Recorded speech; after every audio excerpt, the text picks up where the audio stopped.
Hello and welcome to another episode of Face Crime Skin Labs podcast. Today I'm very excited to introduce a very special guest, Dr. Catherine Multari.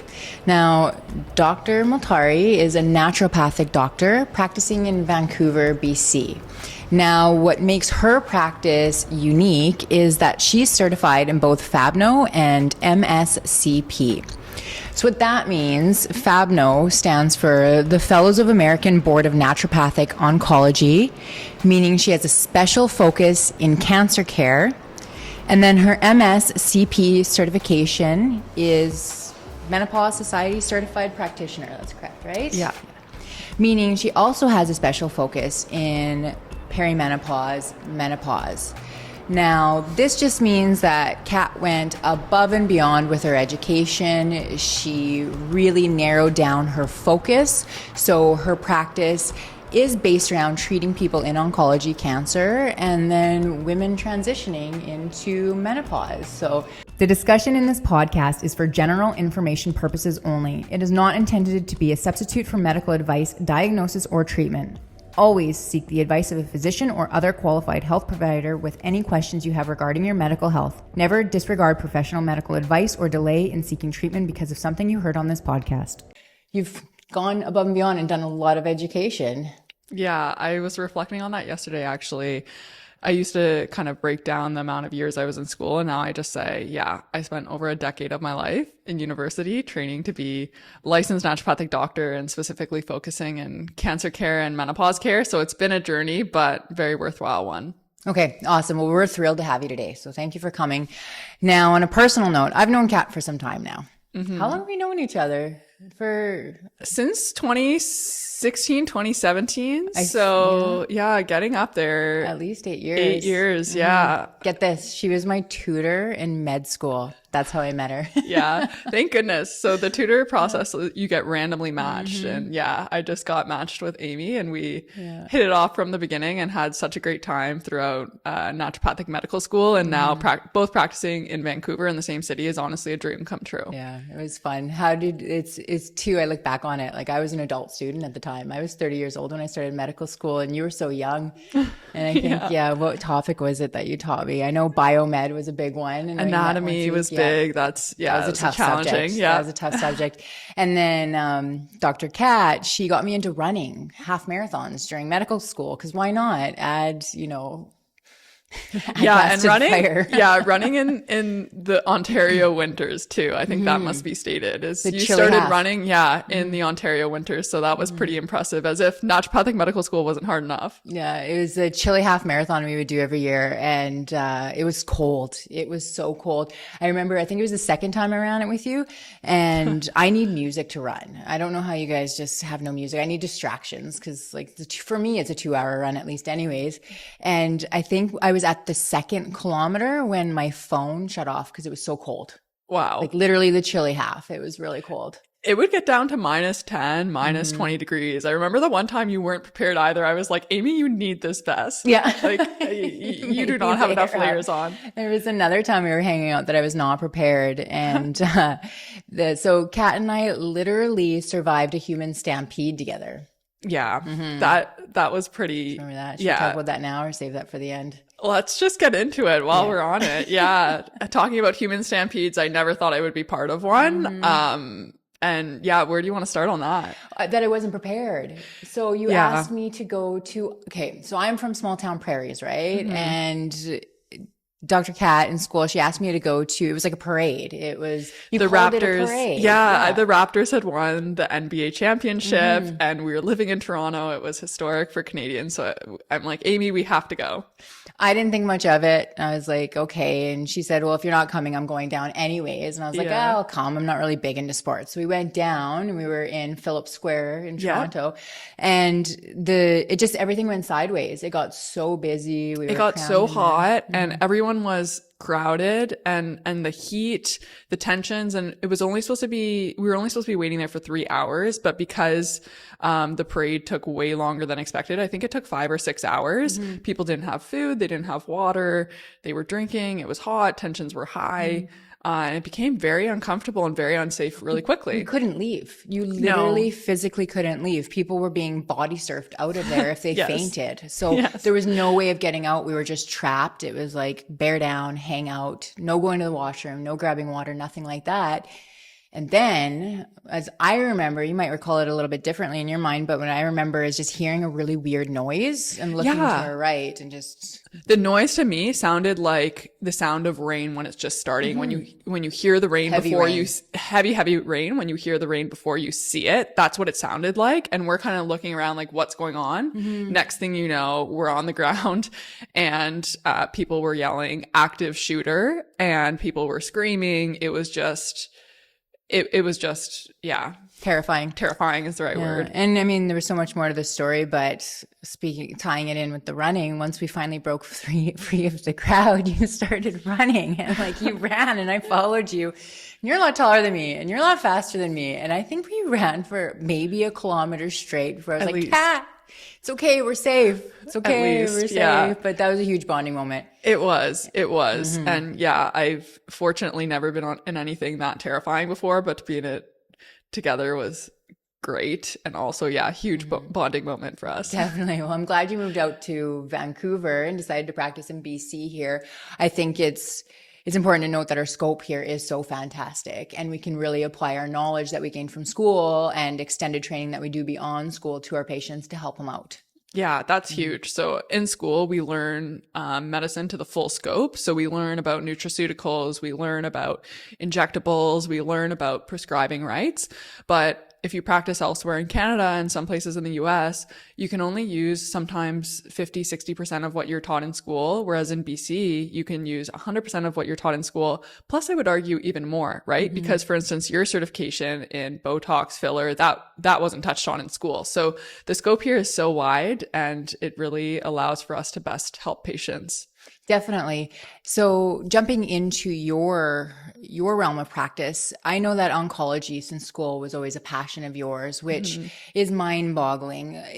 Oncology is one of the hardest special focuses you can get to be involved in, just because if speaking of pharmacology, like the amount of drugs that you have to know, the communications you have to have with oncologists, you're really, you're helping them out and complementing what they're doing through conventional medicine. So I know that's where you started and that's where your passion was. Can you tell me a little bit about that?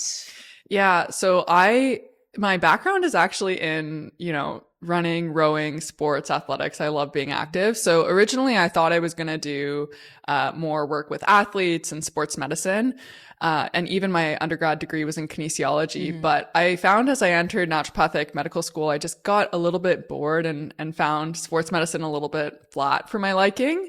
Then I was introduced to integrative oncology, and it was a calling. That's the best way to describe it. Is I love integrative oncology. It's so complex. I love the complexity of it. I love that the drugs and the trials, the Western drugs and trials are always changing. So even as a naturopathic doctor, we need to be up on the research and what's changing to best support our patients. So I love that it's dynamic. I love that it's working with a vulnerable population. And it's just providing such a need because Western medicine and Western oncology deals with part of the picture when it comes to cancer care, but there's a huge gap that needs to be filled in terms of patients' quality of life, how we're going to thrive into survivorship, and also how we're going to prevent a recurrence. Naturopathic medicine can do so much. So it's kind of a combination of all those things that really has drawn me to oncology and continues to fuel my fire. I'm stuck on the fact that she said she got a little bored in medical school and changed her focus, because that's something a tutor would say. I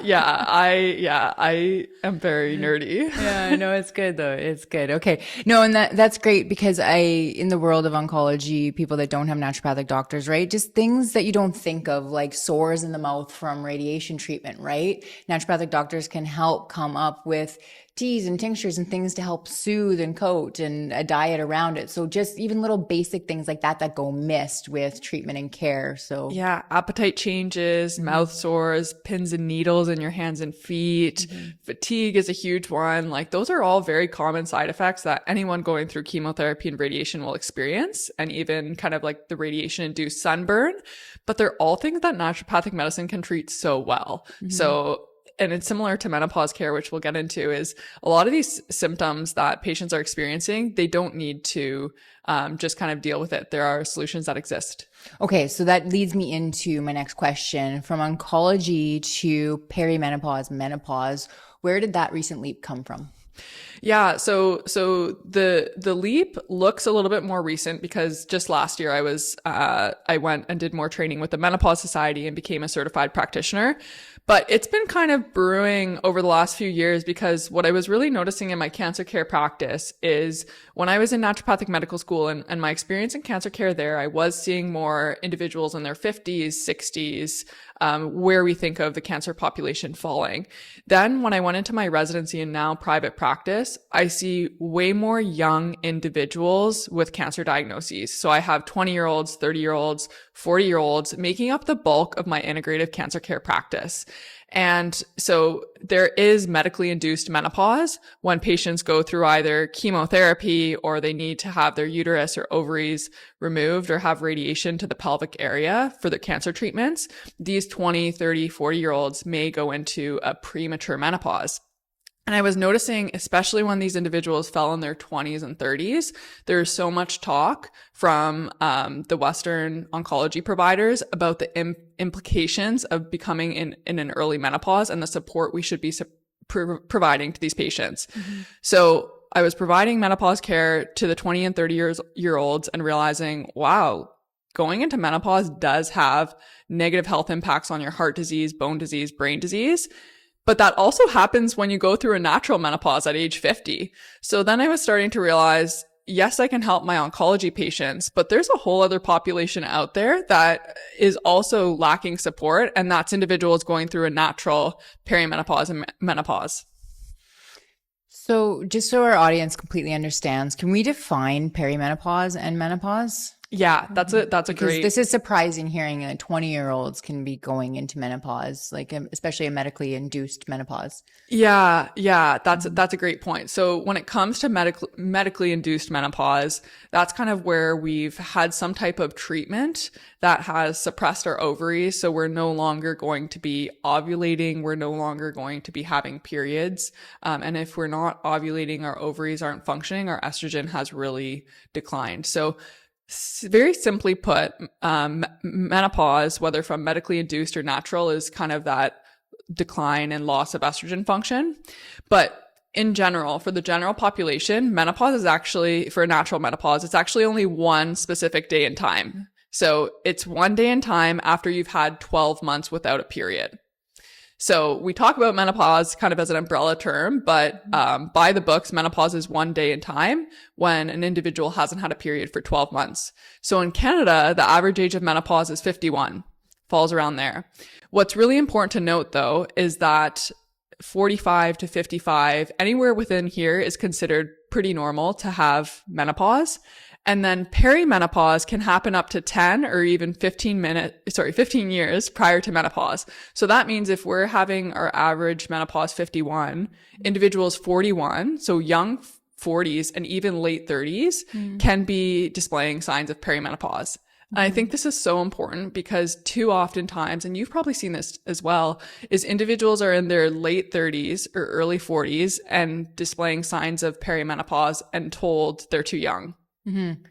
So I think understanding kind of that you're not too young, and I'll get into that a little bit more, kind of how the physiology works around that, is really empowering for individuals to know if you are in your late 30s, if you are in your early 40s, you're experiencing hot flashes, brain fog, heart palpitations, joint pain, all of these symptoms, getting a provider that is well-versed in menopause can be really helpful. Definitely. Can we touch on perimenopause being a trigger word for a lot of people? Because I do see it thrown around a lot on the web, and it's just like, I don't know, I know that, for example, women family planning in their 30s don't like hearing, hey, you might be in perimenopause. So can we provide some education so we can take like the harsh edge off of it a little bit? Yeah. Yeah. And I think it is, I think that's a good way to describe it, is it is a very sensitive topic. And I think fertility and menopause are coming closer and closer together. And that doesn't mean that you can't get pregnant. And that doesn't mean that menopause is going to be the end of the good years of your life. And so I think even just debunking that can be quite helpful, is debunking the fact that you could be close to menopause, but you could also still get pregnant. And then also understanding that when you are experiencing perimenopausal symptoms, there are treatments that exist. So, and I think as a society, this topic is very important, because as we're seeing more females in the workplace working and spending decades of time focusing on their career, we are seeing pregnancies happen later in life, and family planning happen later in life.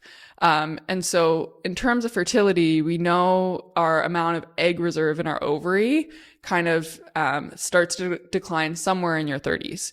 And all we need, though, to become pregnant is one egg, right? So that's an important note to make, is that you can become pregnant all the way up to menopause. So it's less likely, and you're ovulating less, having less high quality eggs, but it is possible.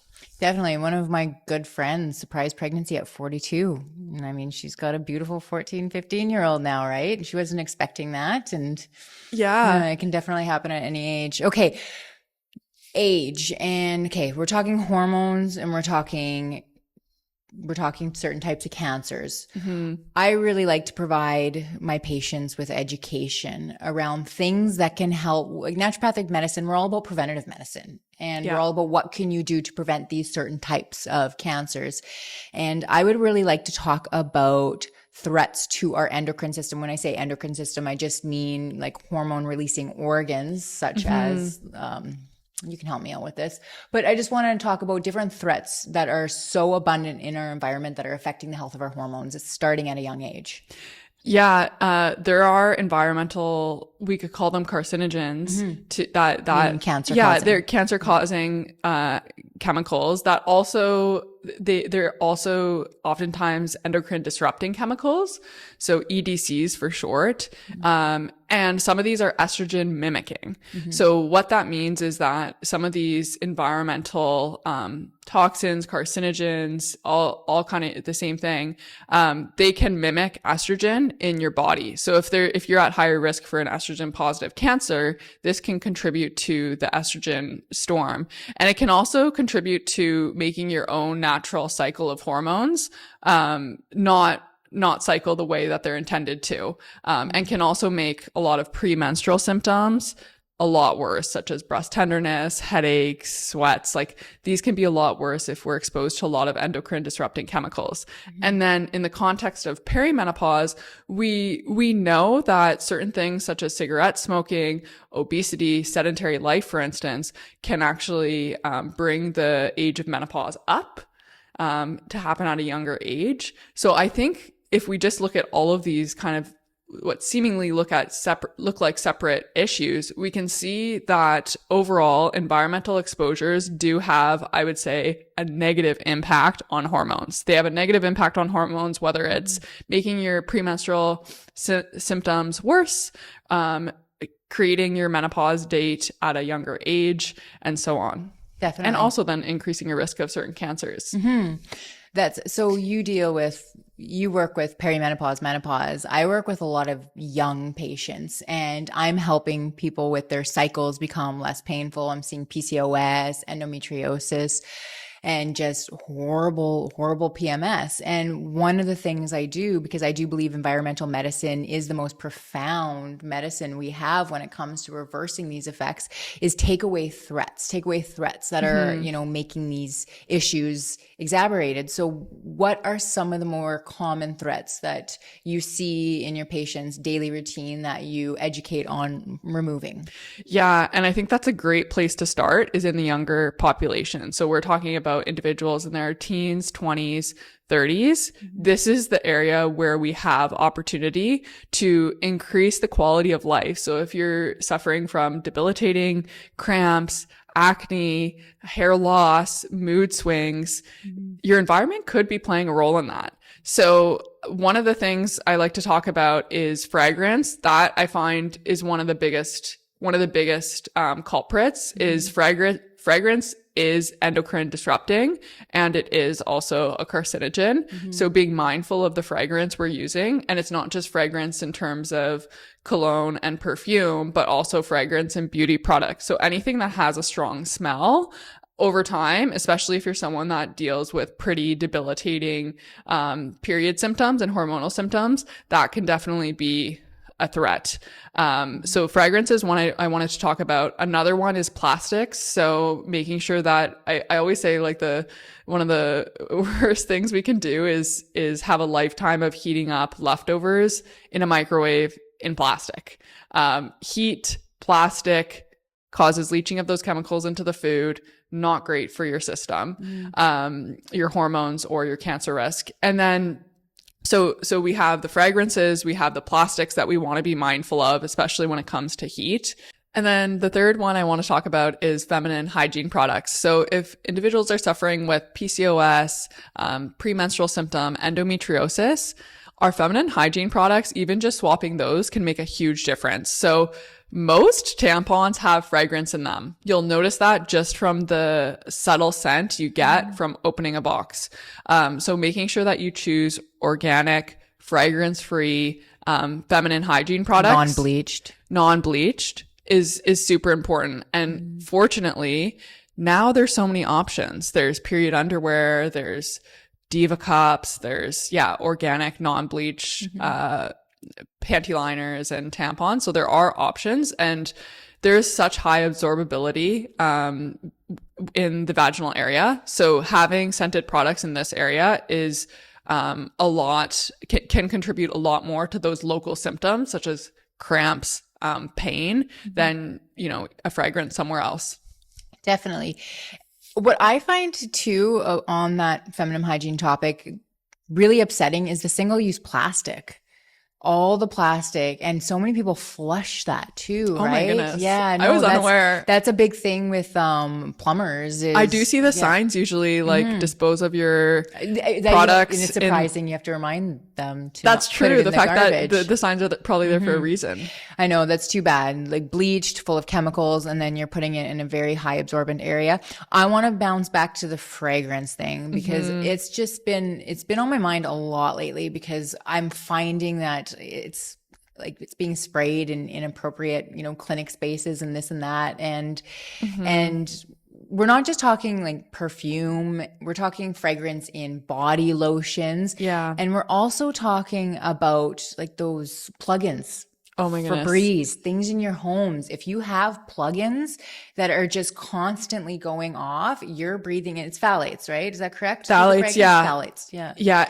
And that actually brings me to a really good point and the reason we're bringing so much attention to this is because this is oftentimes one of the most overlooked components that can be maybe the last thing that's holding someone back from getting full results. And I think it's so important for us to talk about this on platforms like this, where individuals can listen to this in their free time, because the reality is when we're in patient visits, it's hard to get through everything. So if somebody comes in with PCOS, we're worried about their insulin resistance, we're worried about their high androgens and the therapies we're going to use to treat those. And we're wanting to make sure that the patient's moving and exercising in an appropriate manner. And we only have, 30 minutes, 45 minutes with a patient, and we might send the patient out the door and then haven't even had the opportunity to talk about these things. And if we're noticing that patients aren't getting the full results, these could be reasons.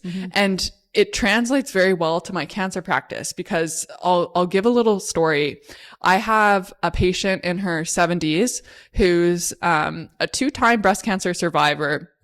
And when she had her breast cancer recurrence locally in the breast, She came to me saying, I had this cancer once. I'm having it again. I want to do everything I possibly can to treat this and to make sure it doesn't come back. Good. So we were working together, coming up with a very holistic plan. And I had felt that we had addressed most areas and kind of sent her on her way with appropriate check-ins. I then saw her daughter, who's a patient of mine as well, a few months later, and her daughter was telling me how, my mom's doing great, but I noticed when I went to her house, there's fragrance everywhere, and there's the Febreze plugins, and there's this and that and the other. And that was a really eye-opening moment for me, because it made me realize, like, I try to help patients in a lot of ways in the clinical setting, but there are environmental things that sometimes we just can't get to. And it's so important, especially in this patient who was an estrogen positive breast cancer, right? Okay. So I think it's important we're talking about it on this platform to let patients know, like, this is part of your treatment. Even if we haven't discussed it in clinic, the foundationals in your environment does make a big difference. Definitely. And we're talking a lot about female hormone health too, but this affects males just as much. It does. It does. It absolutely does. Yeah. The, going back to changing little like things like this that can make such a profound difference. This reminds me when I was in medical school and we worked at free clinics where people came in and they received free naturopathic medicine because they couldn't afford much more. And I had a patient that had debilitating menstrual cycles and she couldn't afford a lot of supplements. She really couldn't do much because she was so limited with her funds. And we started, taking a deep dive into her health like we do with naturopathic medicine. And her water bottle, she was drinking out of a plastic water bottle that was 10 years old. Oh my gosh. And she was warming up her food in plastic. I kid you not. She was a young woman. And when we're young like that, like you said, we have the ability to heal better, right? And that's why we need to start these things younger. But I kid you not, we took away those plastics. She replaced her water bottle with a tin one, and she stopped warming up her food in plastic. And in as little as 2 cycles, no more PMS symptoms just by those changes alone. That's how much the plastics that she was consuming were affecting the health of her hormones. That's profound. And I'm so glad you brought up that example, because we love to talk about these things big picture. And it's really hard when I talk about cancer prevention because there's no way to fully track that, and there's so many things that play into cancer growth, cancer recurrence, that we can't narrow it down to say that's one thing, that the person had a recurrence because of this or didn't have a recurrence because of this. It's too hard to simplify. So I love those stories because it brings it to life, how impactful this is. Like if somebody's having reduction in pain, we could imagine how this is working on the cellular level. These hormones are or these chemicals, are changing the function of the hormones, leading to pro-inflammatory mediators, leading to the pain. So if you have inflammation in the body, that's not never, it's a good thing in the acute setting, but it's not a good thing chronically, let's say that. And so making a change at the root of it when you're in your 20s, when you're in your 30s, you're setting yourself up for long-term success. And it's hard to do when you're at that age. You're not thinking of the 60-year-old you, but I do challenge you to think of the 60-year-old you when you want to bring out your favorite perfume that you love so much, right? Think about that older version of yourself. And we don't have a crystal ball in our medicine to show you what could be or what could not be, but we do have the research to back up what we're saying. And, we do see it in practice. So it makes a profound difference. That's what I do with like my training now, coming up. I'm 38, I'll be 39 soon enough. And like with my weight bearing exercises, which isn't my favorite type of exercise, I always think about the 60-year-old version of me and if she falls on her hip, or the 70-year-old version if she falls on her hip. So there is a shift later on in life. Maybe it's a perimenopause thing, but you start thinking about later on. Yeah. And I think the 30s is a great opportunity for that, really. I really think the whole 30s is a great opportunity for that. Myself as well. I love running, but I absolutely hate weightlifting, but I force myself to do it because similar thing. We know it's good for us, but yeah, it's not enjoyable, but The research, yes. I do, though. I applaud. I talked to you about this actually on Monday. We went for a cold dip and a sauna together and we were chatting. And I said, I give her a lot of props for the industry she works in and the focus, because that's a lot of effort and that's a lot of work. And I have very young women coming to my practice. I get to take them off birth control and help balance out their hormones. And they're very eager to learn and make these changes. And when I tell them about the plastics, they're, jaw to the floor. And wow. I do get to go over these things in my visit because they are at a place where they're just like, tell me what to do and I'll do it. They're so open. And then to doing it sometimes all. like I don't see them for a year because they did all the things. And then a year later, they've lost the weight. They've lost the insulin mediated acne, right? And then they're bringing their mother in to see me. And it's quite profound working with young women that really want to make a change when it comes to health of their hormones, because losing 2-3 days in bed, like debilitating pain, is not that cool. breaks my heart. That breaks my heart. Couldn't imagine. Yeah. Anytime I see a patient, who, is missing days of work or even just days of life with, physical symptoms due to their hormones, it's really heartbreaking. And truly, naturopathic medicine can make a world of a difference. Seeing the quality of life of these patients improve, whether they're in bed from 3 days to now 1 day, with our help, can be so profound. And you mentioned the example of endometriosis, and I was thinking of a patient of mine as well who was kind of in that category of, for 3 or 4 days a month, she was debilitated. And she actually hasn't had an endometriosis diagnosis yet because it's taken her a long time to see a specialist. So for this patient, she has all the signs and symptoms of endometriosis, but her family doctor referred her to a gynecologist who then referred her to the endometriosis clinic at BC Women's. And this whole process has been taking over a year for her to be seen by that specialized clinic. So we sat down and had a conversation and said, you know what? Let's just, we've been kind of managing symptoms very generically. Let's just assume that you have endometriosis and treat you for that while you're waiting to get into this clinic. Perfect. And her symptoms from baseline, we're seeing about 80% reduction in symptoms. She only has about 20% of the symptoms remaining, both in intensity and frequency, all by just treating it naturopathically while we wait for that referral. So naturopathic medicine is so powerful, and in part because these hormonal conditions are so responsive to lifestyle, both chemicals in terms of threats, but also therapies. And if you don't have, extended health, and seeing a naturopath is not within your immediate plan for yourself, these are things you can do at home. These are things you can do at home. You can avoid plastics. You can avoid heating food in plastic, drinking out of plastic, water bottles. Paper receipts is another one. Yeah. I like to point out to my patients those silver shiny tea bags that we get at Starbucks. Yes, I'm throwing Starbucks under the bus. That is plastic. So when you're putting that in hot water, you're literally drinking plastic particles. Like Dr. Katz said, these mimic estrogens in the body, not good estrogens. And too much of this can lead to estrogenic type cancers. And in the meantime, you could have debilitating symptoms when it comes to PMS, when it comes to your period, as well as can affect fertility health. So there are things you can do. Start removing fragrances, removing plastics. And what was the other one we talked about, the last one? Fragrances, plastics, and feminine hygiene products. Feminine hygiene products.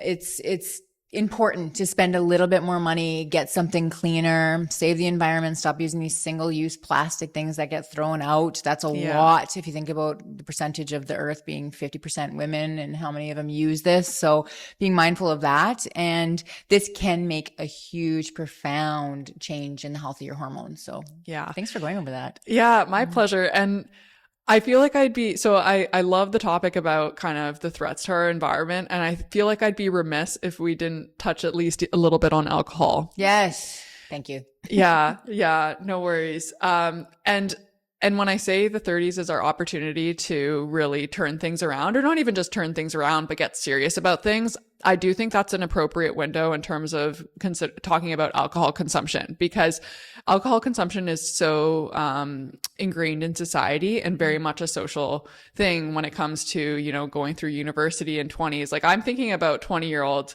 me and university me. And I think if I was listening to this conversation, I wouldn't be very open-minded because I am going out with my friends, I'm drinking, like that's just part of the culture and part of making friends and making connections with people. So I do feel like it's harder to speak to that group. However, in the 30s, we've kind of, gotten past that phase and do have more autonomy over our health and health actions. And I think setting yourself up for success in the 30s, which means whatever your alcohol consumption is at now, looking at reducing it. So when it comes to cancer risk, it's not just you have risk if you're drinking and you have no risk if you're not drinking. It's a stratified risk. So the more drinks we're having per week, the higher risk we are at developing all types of cancer.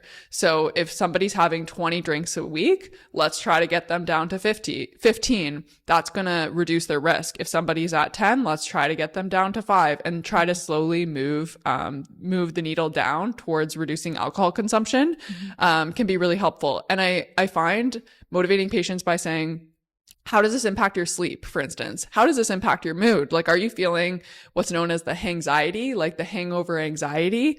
How is that feeling in your body? And really in your 30s, I feel like you're open-minded to understanding the impacts on alcohol. And another way to understand it is from wearables. So the Oura Ring, the Whoop, Garmin, whatever it is, tracking kind of your habits and your recovery, it does make a profound difference on your health and especially cancer risk. And I think if we can, as society, kind of talk about this more in the appropriate time window, we can be a lot healthier, both hormonally and from a cancer perspective. Now, you were saying 20 drinks, but isn't it as little as 2 to 3 drinks in females that can like put you at a 50%, I read, increase of things like breast cancer? Yeah, really, if we're looking to fully reduce our risk of cancer, we want to be per week, like having 0 to 3 drinks per week. So it is as much as like 2 to 3 drinks per week can increase our risk of cancer. And the type of cancer, certain cancers, you're at more risk with high alcohol consumption. So breast cancer is one of those types of cancers. So breast cancer, we know that alcohol has a profound impact on the breast tissue, even more so than cigarette smoking. So it's really interesting that alcohol seems to negatively affect certain cancers more than others. Okay. And that's a hot topic because both you and I use hormone replacement therapy in practice. And I've had a lot of people go, but that causes cancer. And then they drink every night. And so there's a really informed conversation that we're having in regards to the new research with HRT. Can you touch on that a little bit? Because I think that's still a bit taboo. Yeah, absolutely. And I feel like hormone therapy, cancer risk, alcohol, all of these things together, we could have a whole episode on. So if people are wanting that episode, just let us know and we'll dive deep into that. But what I can say is, yeah, it all started in the early 2000s when a study came out showing that, the summary of it was that hormone therapy increases risk of cancer, specifically breast cancer. And kind of from 2000s to 2010, nobody was doing research on hormones. Nobody was prescribing hormones because of this fear over the study. There were a lot of flaws on that study, which have since been debunked. So now we see that hormone therapy actually doesn't really cause any increase or decrease risk in cancer. But we do know, for instance, that alcohol increases risk of cancer. So it's having the conversation with your patient. If somebody's wanting to go on hormone therapy, but is worried about their increased risk of cancer, but is drinking, having the conversation that the alcohol is actually increasing their risk of developing a cancer more so than the hormones. And if they're still concerned, if we can decrease the alcohol consumption, but add in hormones, then their overall risk is actually staying the same. Okay, that makes sense. Yeah. So then that leads me into my next topic because hormone replacement therapy is something that I think is better implemented through a perimenopause before we hit menopause. So how do we know we're going through what's perimenopause, especially because you're saying this can happen as early as our 30s? So what do we expect to see in changes in our hormone health? That's a great question. So perimenopause is a condition treated and diagnosed based on symptoms, not on blood work. So it's really interesting. So perimenopause, let's talk about maybe the perimenopause symptoms first. Sure. So perimenopause symptoms can include heart palpitations, brain fog, irritability, anxiety, depression, mood swings, crying spells, dry skin, joint pain. It sounds like a hangover too, though. Yeah. So there's quite a bit of Yes. insomnia, and I'm sure I'm missing a few, but there's quite a bit of perimenopausal symptoms. Oh, and then the most obvious one is a change in the period. So whether the period is coming more frequently. So most of my perimenopausal patients will say, usually I have a period once a month. I had 2 periods in a month, or I had a month without a period, or my period was 2 or 3 weeks late. So those changes in the menstrual cycle are key factors for knowing that we're in perimenopause, along with the constellation of symptoms. One thing we have to do is we have to rule out other cause for those symptoms. So a lot of those symptoms can be related to too low or too high thyroid function. Iron deficiency can overlap with some of those symptoms. So we really want to be doing our due diligence to run adequate blood work on a screening blood work level to make sure that the symptoms are not attributed to another condition. If we've ruled that out and said, okay, there's no thyroid condition here, none of these symptoms are attributed to another cause, then we can say the person's in perimenopause. And that is without even testing the person's hormones. Mm-hmm. So we have our menstrual years where, like, in our 20s and early 30s, where we're having proper function between the brain and the ovaries and ovulation once a month. And then we have menopause at age 51, average age. So from early 30s to 50s, once the connection between our brain and our ovaries start to become disconnected, that's where we see symptoms arise. And we see symptoms arise, and that's perimenopause. And this perimenopausal transition, you have this total chaos of hormones. Mm-hmm. And that's why testing hormones is not recommended, because one day you can test your female hormones such as estrogen, progesterone, LH, FSH, and it will say that you're premenopausal. And then the next day you can test it and it can say that you're postmenopausal. So the female hormones in perimenopause are in such flux that trying to test them in blood work is a bit of a moving target. Mm-hmm. So it's actually, we can test it. It's not wrong to test it, but it's just generally not recommended to test your hormones as a diagnostic tool because it's a moving target. So what's a better way to diagnose perimenopause and say this is what you're experiencing is a combination of symptoms and then ruling out another cause. Okay. So perimenopause and menopause are absolutely inevitable. Mm-hmm. It's not something we should fear, though. I really think being woman is so cool because every month, if you're not, on the hormonal birth control or on birth control, you get to experience the ups and downs of your cycle earlier on in life. We go through perimenopause and then we get to a point where we don't get a period anymore. And it's just so unique being a woman. We create life, right? So yeah. I don't want it to be something that, the majority of us fear going into. We're going to see changes that are inevitable. We're going to see things in our health that are different that we're not used to. Can you talk a little bit about the changes we should expect to see, mm-hmm. and maybe we can discuss on how to mitigate them or make them a little bit easier to transition through? Absolutely. So when it comes to perimenopause, if we just have the conversation around estrogen and progesterone, we talk kind of at the beginning how menopause is very, very simply put, more of an estrogen deficiency. But in perimenopause, you have estrogen just in such flux. You have high and low periods of estrogen, but our progesterone is actually the one that first starts to drop early on in perimenopause. And we could talk a little bit more about how that happens. I kind of like that. So we need to ovulate to produce most of our progesterone, because after we ovulate, it's the corpus luteum that is kind of the shell of the ovulation that produces our progesterone. So we need to be having cycles every month and adequate ovulation to get our progesterone levels up. Mm-hmm. And so since we're not ovulating and the ovulation is becoming more challenging in perimenopause, we're not having the progesterone surge post ovulation. So one of the first things we notice in perimenopause is the progesterone come down. Progesterone is the feel good hormone. So if individuals have ever been pregnant, progesterone is a hormone that increases during pregnancy, which is why most people, as the pregnancy goes on, you start to feel better and better. And then post-pregnancy, you have this progesterone drop off and dump where patients tend to feel a little bit anxious. Some of the postpartum depression kicks in. So lack of progesterone, we feel pretty crappy. So lack of progesterone is also what happens in early perimenopause. So in early perimenopause, we have low progesterone levels and feel kind of crappy. So how that manifests and symptoms to look out for is it oftentimes manifests in feeling anxious, on edge, and having trouble sleeping. Those are and sometimes heart palpitations and increase in headaches. I don't think I touched on that one yet. Increase in headaches. More frequent headaches or headaches around the time of the cycle or? More frequent headaches. So if somebody has a history of migraines, the migraines will get worse. If somebody hasn't had headaches, they might now start to get headaches. And oftentimes the headaches are, regardless of somebody's baseline, worse before a period. That's what we see most common is just before a cycle, the headaches get pretty bad.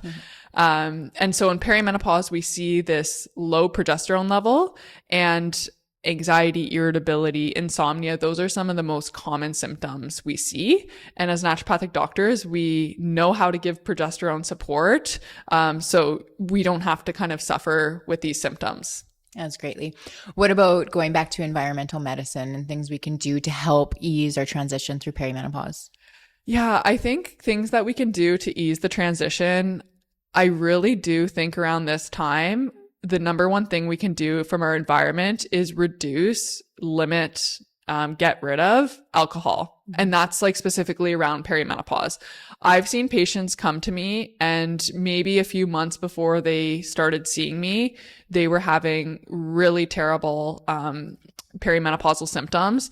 And one thing that they could control is that their alcohol intake. So even prior to seeing me, they drastically reduced their alcohol intake and felt a lot better. So they might be coming to see me because there's still 20% of the symptoms lingering, but a large part has been improved by alcohol. So what I see in my own patients who are going through perimenopause is the number one thing that they have done themselves that improves their symptoms is eliminating alcohol consumption. Because when you think of it, those symptoms that they're experiencing, the insomnia, the anxiety, those are ones that are really worsened by alcohol. Alcohol really disrupts your sleep, really disrupts your mood. And when you're in such hormonal flux, you're in an even more vulnerable place for the alcohol to affect you. So a lot of people, alcohol would have not noticed it affecting their sleep so much, but now that they're in perimenopause, they start to begin to see the effect there. So that's, I think, the number one thing that I've noticed to be most impactful in my patient population around this time. Okay. Now, alcohol, this is an Amy question. Other than poisoning yourself, because that's what alcohol is basically you're poisoning yourself every time you drink.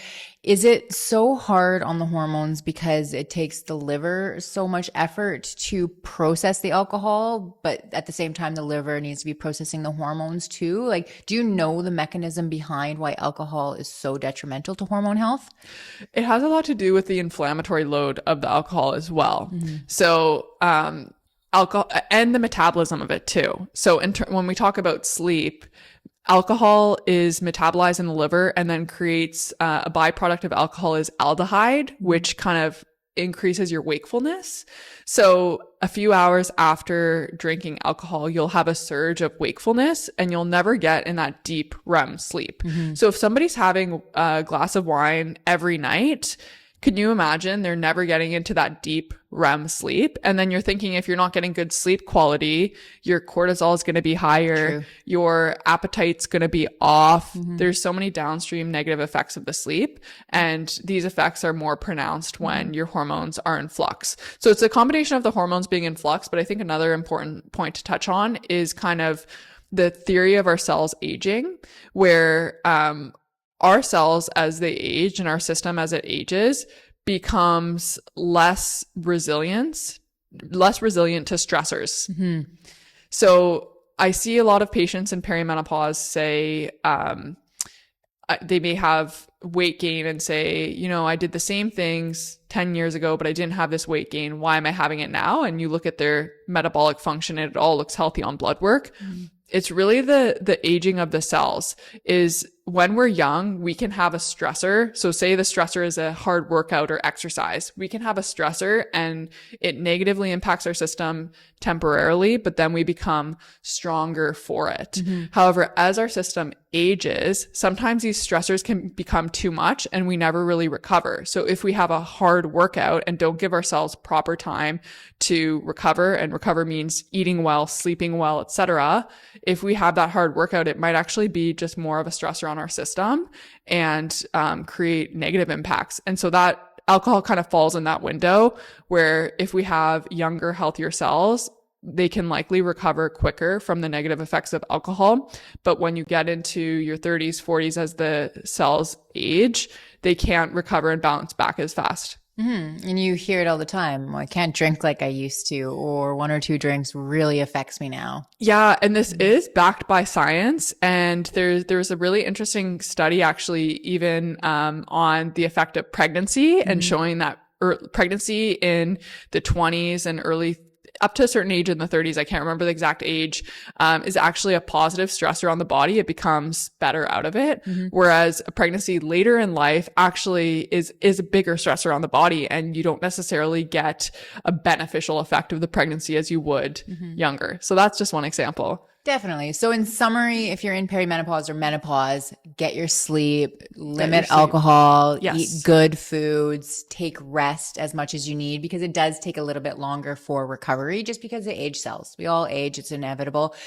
And if you're a lot younger, start implementing these practices now so that they're easier in your later 30s, 40s, and 50s. So if you get, food habits down really good now and sleep hygiene, you practice these things, it's just going to make your aging more graceful. Absolutely. Yeah. So I would say the 2 most impactful things, one is alcohol or actually I would say 3, because alcohol and sleep, prioritize those. And then you're a wealth of information on this. Protein. So I'm not even going to touch on exercise because exercise is so nuanced. And yes, you should be moving and staying active. I'll just leave it at that. You should be staying active, and your exercise shouldn't be stressful. You shouldn't be putting your body in the red zone because, like I said, that could be more of a stressor in perimenopause. But even before we get to exercise, I think avoiding/limiting alcohol in perimenopause, getting and prioritizing sleep hygiene, as you mentioned. And the third one, getting 30 grams of protein to start your day, you'll notice profound impacts. Mm-hmm. That was my last question, was exercise and protein and how important it is. And the protein, I harp that on my patients all the time, and they're very young and we're maintaining, but as you age, you need more. Like the tea and toast diet for breakfast is not going to cut it and get it through your day. Not at all. Not at all. Yeah. 30 grams of protein for breakfast. It's hard to do, but the patients that are able to do that are doing the best, I would say. Profound difference. Profound difference, putting in a little bit of effort. Okay, Dr. Kat, you're a wealth of knowledge. That was a lot of fun for me. I hope it was for you too. Likewise. Yeah. That was a lot of fun. And yeah, I hope that everyone enjoyed kind of what we touched on. And if there's any areas in particular we want to do a deeper dive into, I'd be happy to come back and we will do that in a specific area. Thank you. We'll have many more episodes together because we have lots to talk about. And what I'm going to do is I'm going to leave the links to your social media and your Google in the show notes. So if you want to look up Dr. Catherine Multari, if you yourself are going through a journey through oncology, or any family members have cancer and you want to complement it with naturopathic medicine and get the best out of your journey, this is something worth looking into because it can really help ease a lot of the symptoms that come with certain disease. So thank you. And thank you for doing what you do. I appreciate having you. My pleasure. Thank you for having me. Of course. And remember, be kind to yourself and kill others with kindness.